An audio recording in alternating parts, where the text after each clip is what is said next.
Hi, I'm Trainer Jill with Busy Dog Colorado, and today I'm going to be talking with you a little bit about enrichment. A lot of people ask me what enrichment is, and I kind of like to compare it to hobbies that a human would have. So humans, we have ice skating, we have reading, we have woodworking, we have yoga, all sorts of fun stuff. And just like those hobbies help relieve our boredom and our stress and make us feel really good about life, our dogs should have those same kind of options as well. Their hobbies aren't just going to look exactly like ours. They'll be a little bit more dog style, but it doesn't mean it's any less important for them. They need those hobbies just as much as we need those hobbies to relieve boredom, to prevent anxiety and stress from forming, and just to have a good time with life. They can also be really helpful for training, helpful for health, helpful for keeping your pup happy and healthy at all times, and especially around the holidays too. So I'm going to show you a few options for enrichment that your pup might enjoy.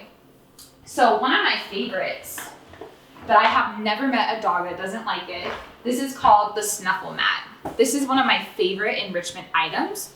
With this enrichment item, it stimulates natural behaviors such as foraging, digging, sniffing, all things that dogs do naturally, but we're just giving them a very appropriate outlet to do those things.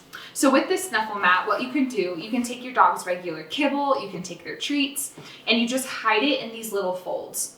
That lets your dog have to sniff it out. They have to work for it. They really have to use their brain. So sniffing is your dog's main way of interacting with the world, and the Snuffle Mat is an excellent option to let them do that in a very appropriate manner rather than sniffing in your backyard too much and digging holes, things like that. With this Snuffle Mat, a lot of dogs also interact with it with behaviors like digging. And again, digging can be a problem behavior, but with this, we're turning it into a really productive behavior that's appropriate for them to do, not in our garden, which is not so appropriate. So with this one, it's really going to take them a lot longer to eat, and that's another added benefit. A lot of dogs get things like bloat or other gastrointestinal issues because they just eat their food so fast, and who can blame them? The food is delicious. But with this, we're slowing down their eating, which is a much healthier way for them to eat rather than rushing and risking any health problems. This also keeps them occupied for about 15-20 minutes, which is time for you to do whatever you need to do, whether it's holiday cooking or decorating, or just some downtime without your pup in your face. So this is Kahlua, and Kahlua is engaging with our Snuffle Mat right now. She's foraging for all the treats that I've hidden in there. So she's choosing to use her nose, which is great. Yeah, there she goes. She's got one right there. So we're using treats right now, but like I said, you can use kibble for this, and that's another great option to feed your dog their normal meal instead of just putting it in a bowl. But treats like this is also a great option for enrichment, and as you can tell, Kahlua is having a great time engaging with the Snuffle Mat right now. She's snuffling around just like the name implies. Again, busy dog. Let's keep your dogs busy. So this is a great one. We also have lots of options of puzzle toys. I like to tell people that puzzle toys are a great option to keep your dog busy. And this is just one out of probably thousands of different options. So you can really get creative. You can even make your own if you don't want to buy one. But this is one of my favorites. With this one, we can hide treats inside these little light blue modules right here. And then your dog has to figure out, how do I get that treat out?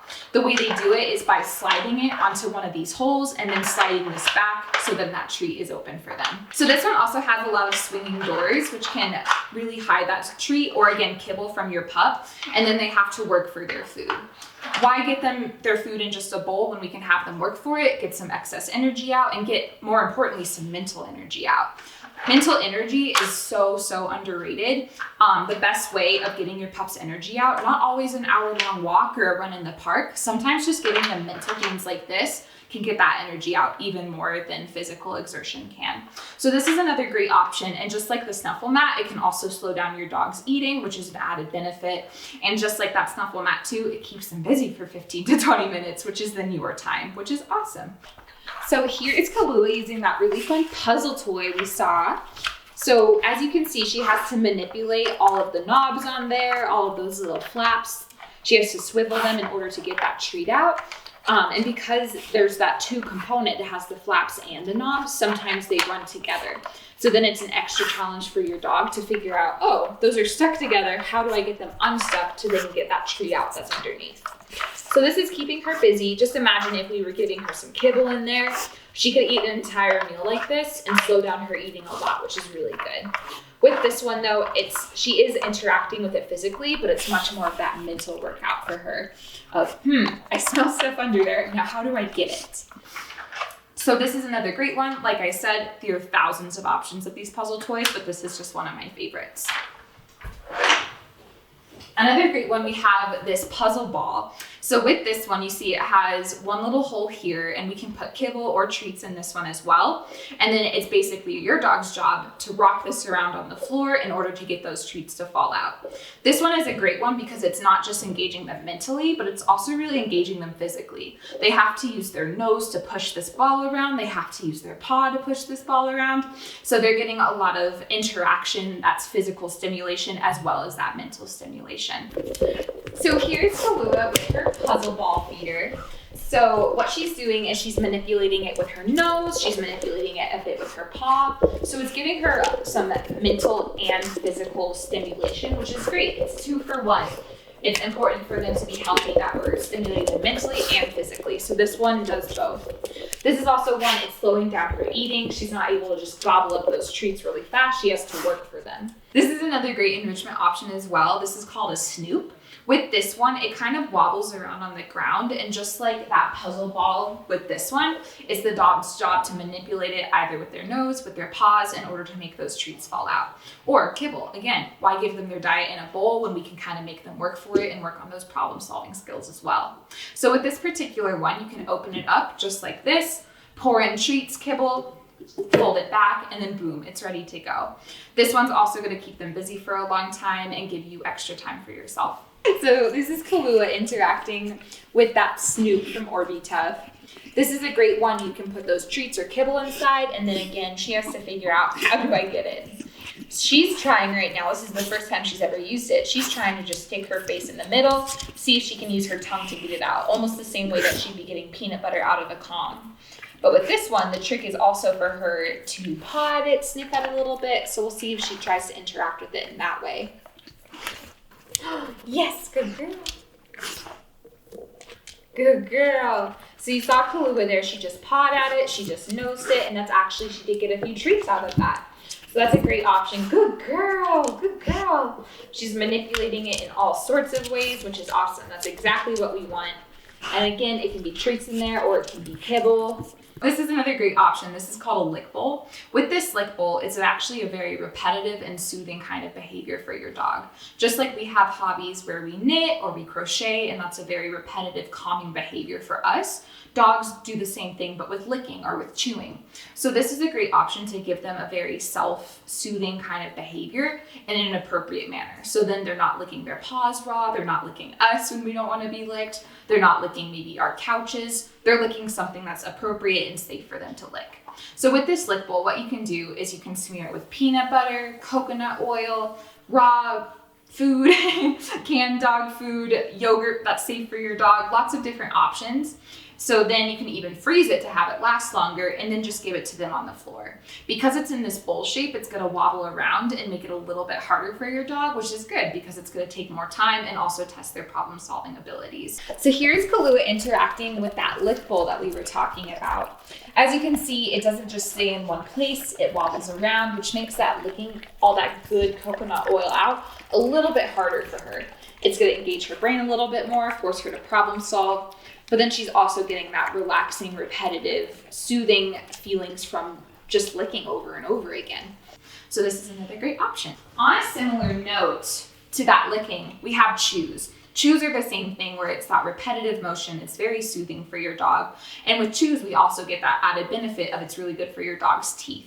It's removing plaque and it's kind of their version of flossing almost. So with these chews, this two I have, this is an Antler. This is a really good one. This is a longer lasting one. Some chews, like bully sticks, they're gone in like what seems like a second. So this is a great option if you want it to last a little bit longer for your dog. With Antlers, I would always supervise your dog just to make sure that they're safe with it. And once it's down to a certain level where it's small enough, take it away from your dog because you don't want it to become a choking hazard. But until it gets to that point, it's a super great option to keep your dog busy and keep them relaxed as well. Similar to that, we have a tripe twist. This is also going to keep your dog busy. And if you want it to last even longer, we can put it in a holder like this. This little holder makes it harder for your dog to get to that chew, and it makes it just last a little bit longer as well. What we can do as well is have some of that chew available for them and then have some of it hidden within the toy itself. This is also going to minimize the choking hazard because they're never going to get it down to that small little nub that could become a choking hazard. So this is a really great way to challenge your pup in their problem solving skills, but also keep them safe as well, because we're not risking them having a tiny little piece they could choke on. So this is a great option too. And just like everything else, it's going to keep your dog busy and give you some time to relax for yourself. With all of these enrichment items, we're really just trying to let your dog express their normal, totally natural, awesome dog behaviors, licking, chewing, digging, problem solving, exploring, all of that good stuff, but just in a way that's appropriate. So it's not in our backyard, it's not with our couch cushions, it's not with the table leg in the dining room. So we really want to just give your dog that chance to have their hobby, so to speak, but in a way that works for them, but also works for us. Keeping them busy is also a great way to keep them happy, keep them healthy, and in turn, keep you happy and healthy too, because then you're not worrying about those problem behaviors. You have a dog that is having a great time and you're having a great time too. I'm Trainer Joe, and happy holidays from us here at Busy Dog Colorado. For Busy Dog's recommendation on training treats, toys, and more, check out the links attached to our description bar below. If you liked our video, a thumbs up would really support our channel. Subscribe for more free dog training tips and hit the notification bell to be the first one to watch.